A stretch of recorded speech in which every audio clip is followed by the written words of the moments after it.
Assalamualaikum warahmatullahi wabarakatuh. Perkenalkan, nama saya Reja Fitriansyah dari Program Studi Teknologi Hasil Perikanan Fakultas Pertanian Universitas Sriwijaya.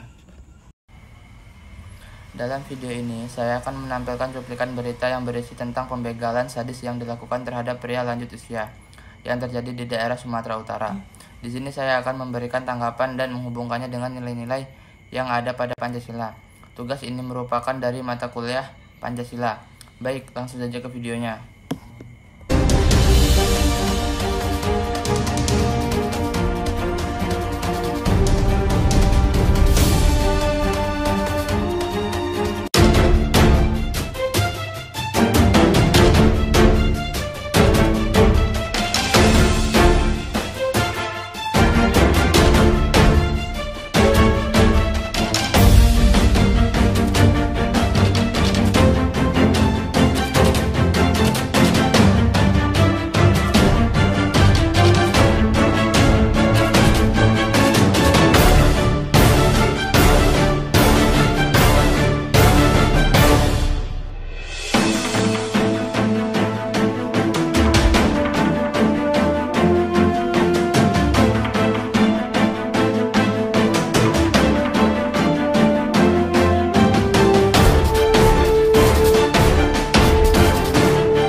CCTV ini, saudara, merupakan aksi sadis para pelaku yang viral beberapa waktu lalu.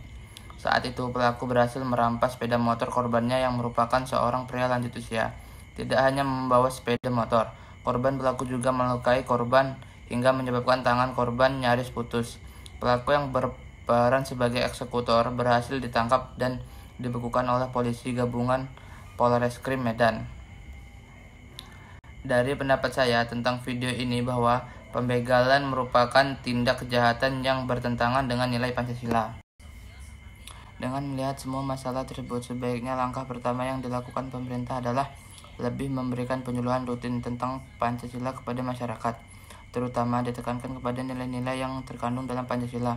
Karena dewasa ini, nilai-nilai Pancasila yang ada di masyarakat sudah mulai luntur, mengingat Pancasila merupakan dasar negara Indonesia.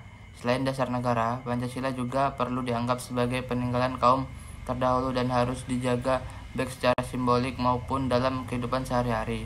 Jika kita sudah maksimal untuk menerapkan nilai-nilai Pancasila, maka kasus pembegalan dapat dicegah karena kita sudah bisa menerapkan nilai-nilai yang terkandung dalam Pancasila untuk menyelesaikan masalah tersebut.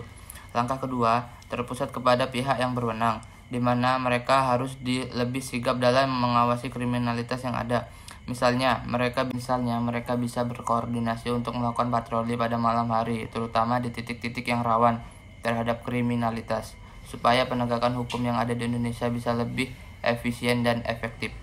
Selain itu, terfokus pada sila kedua Pancasila yang mengandung makna warga negara Indonesia mengakui adanya manusia yang bermartabat, atau bermartabat adalah manusia yang memiliki kedudukan dan derajat yang lebih tinggi serta harus dipertahankan dengan kehidupan yang layak, memperlakukan manusia secara adil dan beradab, di mana manusia memiliki daya cipta, rasa, karsa, niat, dan keinginan, sehingga jelas adanya perbedaan antara manusia dan hewan. Sehingga melihat kasus pembegalan tersebut haruslah berdasarkan kepada nilai-nilai yang terkandung dalam sila kedua Pancasila. Masyarakat harus lebih sadar bahwa negara kita adalah negara hukum. Oleh sebab itu, kita tidak boleh main hukum sendiri. Semua permasalahan harus diselesaikan berdasarkan hukum, Pancasila, dan Undang-Undang Dasar 1945. Itulah berita yang dapat saya sampaikan. Lebih kurangnya saya mohon maaf. Kepada Allah saya mohon ampun. Saya akhiri. Wassalamualaikum warahmatullahi wabarakatuh.